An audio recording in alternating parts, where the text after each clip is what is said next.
Salut. En Hollande, en ce moment, on leur donne des énormes subventions pour qu'ils arrêtent de produire, d'élever des animaux.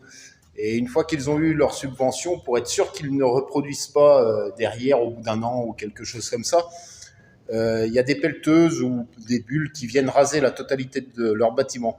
En France, ils le font d'une autre manière. Par exemple, les grands aérogénérateurs qui détruisent les élevages avec ce que vous savez bien, ou alors les grands mâts qui vous servent à aller sur Internet ou à téléphoner, ou autrement tout ce qui est d'ordre pour brancher un téléphone, pour le recharger, ou brancher les voitures électriques. Et donc, une fois qu'il n'y a plus d'élevage, et ben voilà ce que ça donne, quoi. On lave au Karcher le bâtiment, et puis qui sert plus à rien, quoi. À rien du tout. Faire du stockage de quoi, j'en sais rien.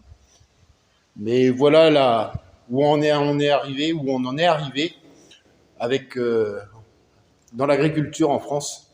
Et puis en Europe, de toute façon, c'est pareil partout. Enfin, c'est lamentable.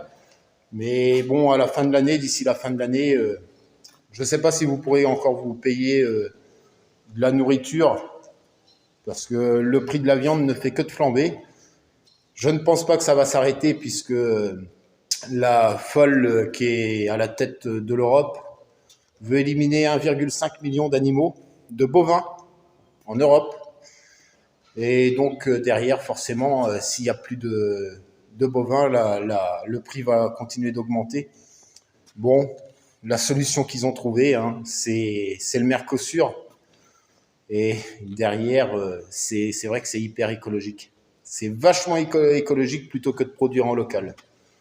Il y a tellement plein de choses que je ne vais pas les dire dans la vidéo par rapport à, à cette soi-disant écologie qui n'est absolument pas écologie, entre raser la forêt amazonienne pour produire du soja et puis produire des animaux, etc., sans compter les bateaux énormes qui amèneront la nourriture ici, etc. Et donc voilà, en France, ils ont choisi le système avec les nuisances qui viennent des infrastructures de télécom et d'énergie pour supprimer les agriculteurs et l'agriculture, et que la majorité des agriculteurs ne parlent pas et ne s'en rendent pas compte. Il y a d'autres façons, mais ça, c'est une des principales façons. Et ce dossier-là est bien mis sous le tapis et bien tait par nos gouvernants, puisque les ministères ont ordre de se taire pour ne pas que ce problème-là se dévoile.